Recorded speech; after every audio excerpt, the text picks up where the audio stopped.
बिस्मिल्लाहिर्रहमानिर्रहीम। अस्सलाम वालेकुम स्टूडेंट्स। आज हम होम्योस्टेसिस का लेक्चर नंबर 2 अटेंड करने जा रहे हैं। लेक्चर नंबर 1 में हम लोगों ने डिस्कस किया था कि होम्योस्टेसिस क्या है, होम्योस्टेसिस के अंदर किन किन फिनोमिना को डिस्कस किया जाता है। जिसमें हमने पढ़ा था कि होम्योस्टेसिस में हम ऑस्मोरेगुलेशन को स्टडी करते हैं, होम्योस्टेसिस में हम थर्मोरेगुलेशन को स्टडी करते हैं, होम्योस्टेसिस में हम एक्सक्रीशन को स्टडी करते हैं। इसके अलावा हमने ये डिस्कस किया था कि होम्योस्टेसिस से रिलेटेड जो ऑस्मोरेगुलेशन की कंडीशन है वो सेल के अंदर किस तरह से जो है वो सामने आ रही होती है। उसके लिहाज से हमने पढ़ा था कि सेल के अंदर hypertonic condition, hypotonic condition, isotonic condition है। आज हम ऑस्मोरेगुलेशन को प्लांट्स और एनिमल्स में डिस्कस करेंगे और इसके अलावा हम ये देखेंगे कि प्लांट्स में डिफरेंट इन्वायरमेंट में ऑस्मोरेगुलेशन कैसे हो रही है और एनिमल्स में डिफरेंट इन्वायरमेंट में ऑस्मोरेगुलेशन कैसे हो रही है। तो सबसे पहले हम देखेंगे osmoregulation in plants. Plants different habitats के अंदर आपको मिलते हैं। प्लांट्स आपको एक्वाटिक हैबिटेट में भी मिलते हैं, प्लांट्स आपको मॉडरेट हैबिटेट में भी मिल रहे होते हैं, प्लांट्स आपको स्फीयर ड्राई कंडीशन के अंदर भी मिल रहे होते हैं। तो जब हम एक्वाटिक इन्वायरमेंट की बात करते हैं तो हम कहते हैं इस तरह के प्लांट्स को हाइड्रोफाइट्स। जब हम मॉडरेट इन्वायरमेंट की बात करते हैं तो हम प्लांट्स को कहते हैं मीज़ोफाइट्स। जब हम स्फीयर ड्राई कंडीशन की बात कर रहे होते हैं तो हम प्लांट्स को कहते होते हैं ज़ीरोफाइट्स। तो अब हम जनरल करैक्टर्स देखेंगे हाइड्रोफाइट्स के, ज़ीरोफाइट्स के और मीज़ोफाइट्स के। यहाँ पर मैंने आपके सामने एक डायग्राम शेयर की हुई है, आप इसको देखें। ये एक हाइड्रोफाइट है, वाटर लिली है। इसके करैक्टर्स को हम डिस्कस करेंगे। आप इस डायग्राम के साथ इन करैक्टर्स को देखेंगे तो आपको समझ आ जाएगी। सबसे पहला करैक्टर क्या है हाइड्रोफाइट्स का, surface area of leaf is large to transpire water excessively. अब आप यहाँ पर देख सकते हैं इसमें कितने बड़े बड़े पत्ते हैं, बड़े बड़े पत्ते हैं और इनके ऊपर, इनकी सरफेस के ऊपर जो है वो स्टोमेटा मौजूद है। अपर सरफेस के ऊपर स्टोमेटा मौजूद है ताकि रेट ऑफ ट्रांसपिरेशन ज़्यादा से ज़्यादा हो सके, क्योंकि इन्हें पानी की किसी भी किस्म का कमी का सामना नहीं करना पड़ा। ये मैरीन इन्वायरमेंट के अंदर मौजूद है, वाटर इन्वायरमेंट के अंदर मौजूद है, इनको किसी भी किस्म की पानी कमी का सामना नहीं है, इसलिए यहाँ पर ट्रांसपिरेशन रेट जो है वो हाई होता है। ट्रांसपिरेशन रेट को हाई करने के लिए इनके पास दो करैक्टर्स हैं। एक तो इनके पास जो लीव्स हैं उनका सरफेस एरिया बहुत ज़्यादा है और दूसरी बात क्या है कि इनके जो स्टोमेटा हैं वो अपर सरफेस के ऊपर मौजूद हैं। एग्जाम्पल जो है वो हमारे पास आ जाती है वाटर लिली। नेक्स्ट आ जाते हैं मीज़ोफाइट्स। मीज़ोफाइट्स ऐसे प्लांट्स हैं जो मॉडरेट इन्वायरमेंट के अंदर रहते हैं। वाटर अवेलेबिलिटी यहाँ पर मॉडरेट है। अब according to the water availability ये डिफरेंट तरह से रिस्पॉन्स शो करते हैं। अगर सफिशेंट वाटर है तो इनके स्टोमेटा ओपन रहेंगे ताकि ट्रांसपिरेशन होती रहे। अगर वाटर रिस्ट्रिक्टेड है तो स्टोमेटा क्लोज रहते हैं ताकि ट्रांसपिरेशन का रेट जो है वो स्लो डाउन हो सके। इसमें हमारे पास सारे टेरेस्ट्रियल इन्वायरमेंट के अंदर मौजूद प्लांट्स आ जाते हैं, जैसे ब्रासिका, रोज़, मैंगो, जितने भी आपके पास आसपास प्लांट्स आपको मिल रहे होते हैं ये आ जाते हैं। ज़ीरोफाइट्स, ज़ीरिक का मतलब होता है ड्राई कंडीशन, फाइट्स कहते हैं प्लांट्स को, यानी ऐसे प्लांट जो ज़ीरिक कंडीशन के अंदर आपको मिलते हैं, ड्राई कंडीशन के अंदर आपको मिलते हैं, जैसे कि डेजर्ट्स प्लांट्स हो गए। तो इन प्लांट्स के अंदर हम देखें करैक्टर्स तो इनमें जो ट्रांसपिरेशन का रेट है वो बहुत कम होता है। अब उस ट्रांसपिरेशन के रेट को कम करने के लिए उनमें क्या करैक्टर्स हैं, उनमें लीव्स छोटे छोटे होते हैं, थिक होते हैं, बाज़ औक़ात इतने रिड्यूस हो जाते हैं कि वो नीडल लाइक लगते हैं। जैसे अब ये कैक्टस प्लांट मैंने दिखाया हुआ है, ये जो आपको नज़र आ रहा है ना इसका, ये सारी की सारी इसकी स्टेम है। लीव्स इसके ऊपर नीडल लाइक होते हैं, कांटेदार होते हैं। ये लीव्स नहीं है, ये इसकी स्टेम है। इस तरह की स्टेम को हम सेकुलेंट स्टेम कहते हैं। जूसी स्टेम होती है, स्टेम के अंदर इसने वाटर को स्टोर किया हुआ होता है। इसके अलावा इनके ऊपर वैक्सी लेयर मौजूद है क्यूटिकल की, स्टोमेटा और on lower surface and in depression, गहराई के अंदर होते हैं ताकि रेट ऑफ ट्रांसपिरेशन बहुत कम हो। अब क्योंकि अभी मैंने कहा कि यहाँ पर जो लीव्स होते हैं वो रिड्यूस्ड होते हैं, तो सवाल ये पैदा होता है कि फोटोसिंथेसिस कैसे हो रही है। तो आप देख सकते हैं इसकी स्टेम जो है वो ग्रीन कलर की है, यानी chlorophyll is present in the stem. तो फोटोसिंथेसिस का प्रोसेस भी यहाँ पर स्टेम ही कर रही होती है। इसके अलावा स्टेम का एक और मेजर फंक्शन है, it is involve in the storage of water. जैसे ही बारिशें होती हैं इनको वाटर मिलता है तो ये पानी को स्टोर कर लेते हैं, क्योंकि इन्होंने बहुत ड्राई कंडीशन का सामना भी करना होता है, तो किसी भी किस्म की पानी की कमी ना हो। और वैसे भी ये वाटर को बहुत कम यूज़ कर रहे होते हैं। Now we have osmoregulation in animals. Plants की निस्बत एनिमल्स में ना पानी का जो बैलेंस है, वाटर एंड सॉल्यूट का जो बैलेंस है वो बहुत क्रिटिकल होता है, उसको बड़ा जो है वो नॉर्मल तरीके पर लाने के लिए बहुत क्रिटिकल सिचुएशन से जो है उसको गुजार रहे होते हैं। अब बेसिकली हो क्या रहा है कि पानी जो है मुसलसल एनिमल बॉडी के अंदर एंटर हो रहा है, एनिमल बॉडी से बाहर निकल रहा है, ताकि वाटर की जो क्वांटिटी है उसको बैलेंस रखा जा सके। तो इस हिसाब से हमारे पास दो तरह के एनिमल्स आ जाते हैं, osmo conformers and osmo regulators. सबसे पहले हम देखते हैं ऑस्मो कन्फर्मर्स के बारे में। ऑस्मो कन्फर्मर्स क्या करेक्टर्स हैं उनके? They in osmoconformers fluid is kept isotonic to external environment. जैसा उनका इन्वायरमेंट है, ज़िंदगी भर उनकी बॉडी का जो फ्लूइड है, फ्लूइड का मतलब हो गया ब्लड वगैरह या उनका जो भी एक्सक्रीटरी फ्लूइड है, बस एक्सक्रीटरी फ्लूइड बनाने के लिए जो भी फ्लूइड की सफाई वगैरह और ये पीछे जो चीज़ बच रही है उनकी बॉडी के अंदर, वो जो फ्लूइड है ना, वो इन एक्सटर्नल इन्वायरमेंट के हिसाब से आइसोटोनिक रखा जाता है। जैसा एक्सटर्नल इन्वायरमेंट के अंदर है वैसे ही उनकी बॉडी के अंदर रहता है हमेशा। तो इस हिसाब से उन्हें अपने फ्लूइड के अंदर मौजूद सॉल्यूट की कंसंट्रेशन को रेगुलेट नहीं करना पड़ता, उसको आइसोटोनिक रख रहे होते हैं। इस तरह मतलब इससे हमें ये समझ आ रही है इसके नाम से ऑस्मो कन्फर्मर्स, कि वो अपने अंदर वाटर एंड सॉल्यूट की कंसंट्रेशन को कंफर्म रखते हैं, चेंज नहीं होने देते। तो इस तरह के जो एनिमल्स हैं वो आपको मैरीन में मिलते हैं और they are invertebrates. Osmoregulators, as far as osmoregulators are concern, they actively regulate to discharge excess water in hypotonic and excrete salt in hypertonic condition।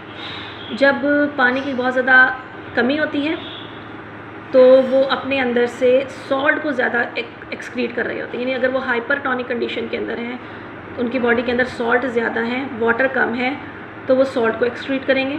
अगर उनकी बॉडी के अंदर वाटर ज़्यादा है तो वो हाइपोटोनिक कंडीशन के अंदर हैं, तो जब वो हाइपोटोनिक कंडीशन के अंदर हैं तो वो ज़्यादा वाटर को एक्सक्रीट कर रहे होते हैं, रेगुलेट कर रहे होते हैं अपनी बॉडी को अकॉर्डिंग टू द इन्वायरमेंट। इसमें मैरीन, फ्रेश वाटर और टेरेस्ट्रियल इन्वायरमेंट के जो एनिमल्स हैं वो सारे के सारे आ जाते हैं। अब हम देखेंगे osmo regulation in different environments. यानी मैरीन इन्वायरमेंट के अंदर एनिमल्स किस तरह से ऑस्मो रेगुलेशन कर रहे हैं, फ्रेश वाटर इन्वायरमेंट के अंदर वो किस तरह से कर रहे हैं, और टेरेस्ट्रियल इन्वायरमेंट के अंदर वो किस तरह से कर रहे हैं। सबसे पहले हम बात करते हैं मैरीन की। अब आपको यहाँ पर मैं दिखाती हूँ डायग्राम। यहाँ मैंने एक फ़िश की डायग्राम शेयर की हुई है, आप देख सकते हैं। ड्रिंक्स सी वाटर, इसके अलावा सरफेस के ऊपर आप देखें स्किन के ज़रिए भी वाटर लॉस हो रहा है और वाटर गेन भी हो रहा है। अब जो एक्सक्रीशन का प्रोसेस है वो कैसे हो रहा है? गिल्स के ज़रिए, और कंसनट्रेटेड सॉल्टी यूरिन वो प्रोड्यूस कर रहे होते हैं, क्योंकि वो मैरीन के अंदर रह रहे हैं। मैरीन के अंदर हमें पता है सॉल्यूट कंसनट्रेशन ज़्यादा होती है, तो इस तरह से उनका जो यूरिन होता है वो कंसनट्रेटेड होता है। Marine invertebrates are osmoconformers. Marine के अंदर हैग फिशेज़ जो हैं वो आइसोटोनिक हैं। मैरीन के अंदर जो कार्टिलेजिनस फिशेज़ हैं दे maintain the lower internal salt concentration. वो कोशिश करते हैं कि उनकी बॉडी के अंदर सॉल्ट कंसनट्रेशन जो है वो कम से कम रहे। अब उसके लिए उनके अंदर अडाप्टेशंस क्या हैं? अडाप्टेशंस ये हैं कि उनमें किडनी जो है वो इस तरह से मॉडिफाई हुई है कि वो सॉल्ट को एक्सक्रीट करती है और गिल्स के ज़रिए, गिल्स के रास्ते से उसको निकाला जाता है। आप यहाँ पर इस डायग्राम में दोबारा देखेंगे, ये देखें, ये आपको दिखाया हुआ है active ion transport through gills. यानी किडनी ऑस्मो रेगुलेट करवाती है, उसमें से सॉल्ट को निकालती है बॉडी फ्लूइड में से और गिल्स के ज़रिए उसको बाहर निकालती है। इसके अलावा उनमें रेक्टल ग्लैंड्स मौजूद हैं जो सॉल्ट को एक्सक्रीट करने का काम कर रहे हैं। Some fishes have relatively low salt in the body fluid. अब कुछ फिशेज़ ऐसी होती हैं जिनमें सॉल्ट कंसनट्रेशन बहुत कम होती है। अब जब सॉल्ट कंसनट्रेशन बहुत कम होती है तो उनके लिए जो एक्सक्रीशन का प्रोसेस है या ऑस्मो रेगुलेशन का प्रोसेस है उसको मेंटेन करने के लिए उन्हें थोड़ा सा चेंज करना पड़ता है। वो क्या करते हैं, वो यूरिया को अपनी बॉडी में रिटेन करते हैं ताकि हाइपरटोनिक कंडीशन जो है वो पैदा की जा सके। अगर उनकी बॉडी में हाइपरटोनिक कंडीशन नहीं होगी तो वाटर को किस तरह से अपनी बॉडी के अंदर लेके जाएंगे। अब पानी को अपने जिस्म के अंदर लेके जाने के लिए उन्हें हाइपरटोनिक कंडीशन पैदा करनी पड़ रही है। लेकिन अभी हमने एक करैक्टर पढ़ा है कि इनके पास जो सॉल्ट कंसनट्रेशन है वो बड़ी लो होती है, हाइपरटोनिक कंडीशन तो नहीं है। हाइपरटोनिक कंडीशन को पैदा करने के लिए उन्हें अपनी बॉडी में यूरिया को रिटेन करना पड़ता है, लेकिन यूरिया को वो बहुत ज़्यादा मिकदार के अंदर रिटेन नहीं कर सकते क्योंकि यूरिया हाईली टॉक्सिक है, वो नुकसान पहुंचा सकती है। फिर एक और कंपाउंड है ट्राइमिथाइल अमीन, ये trimethyl amine oxide, it is less toxic than urea. तो यूरिया के बजाय फिर ये इसको अपने अंदर एक्यूमुलेट कर लेते हैं हाइपरटोनिक कंडीशन को पैदा करने के लिए। इसके अलावा they drink large amount of sea water, ज़ाहिर वाटर को यूज़ करेंगे तो फिर वो अपनी बॉडी से सॉल्ट्स को निकालने के लिए वाटर एक्सक्रीट कर सकेंगे। Now we have fresh water environment. Fresh water environment के अंदर अगर आप देखें तो दे ड्रिंक लिटल वाटर। क्यों पानी कम पी रही हैं? क्योंकि उनके अंदर पानी जो है वो हाइपोटोनिक है। फ्रेश वाटर जो है वो हाइपोटोनिक है, उसमें सॉल्ट कंसनट्रेशन कम है, तो वो थोड़ा बहुत पानी पीती हैं। इसके अलावा वो अपने गिल्स के ज़रिए भी आयंस का अपटेक कर रही हैं, वो अपने स्किन के ज़रिए भी आयन का अपटेक कर रही हैं। लेकिन जो एक्सक्रीशन है वो डाइल्यूट यूरिन की शक्ल में हो रही है, क्योंकि वो उनको पानी किसी भी किस्म की कमी का सामना नहीं करना पड़ रहा। इसके अलावा जो फ्रेश वाटर के अंदर है उनके पास सॉल्यूट कंसनट्रेशन कम है, तो जो यूरिन है वो बहुत डाइल्यूट होता है। फ्रेश वाटर के अंदर हमें प्रोटोजोआ भी मिलते हैं, फ्रेश वाटर के अंदर हमें एनिमल्स भी मिलते हैं, यानी फिशेस भी मिलती हैं। प्रोटोजोआ के अंदर जो एक्सक्रीशन का काम है, वाटर की रेगुलेशन का काम है, वो कॉन्ट्रैक्टाइल वैक्यूल्स कर रहे हैं, और एनिमल के अंदर डाइल्यूट यूरिन के ज़रिए ऑस्मो रेगुलेशन करवाई जा रही है। Now we have terrestrial environment. Terrestrial environment के अंदर जो सबसे बड़ा प्रॉब्लम है वो है डिहाइड्रेशन, यानी पानी की कमी का सामना। वाटर अवेलेबिलिटी कम है as compare to marine, as compare to fresh water. तो यहाँ पर डिहाइड्रेशन का सामना करना पड़ सकता है एनिमल्स को, तो उसके लिए उनमें कुछ अडाप्टेशंस हैं।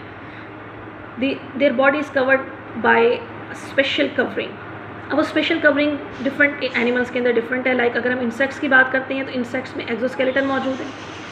अगर हम वर्टिब्रेट्स की बात करते हैं तो उनके ऊपर मल्टी लेयर्ड केराटिनाइज्ड स्किन मौजूद होती है, जो वाटर लॉस को कम से कम करने की कोशिश कर रही होती है। इसके अलावा वो ज़्यादा से ज़्यादा मॉइस्ट फूड को इस्तेमाल करते हैं, ज़्यादा से ज़्यादा पानी को इस्तेमाल करते हैं, ताकि जिसमें किसी भी किस्म के पानी का सामना ना करना पड़े।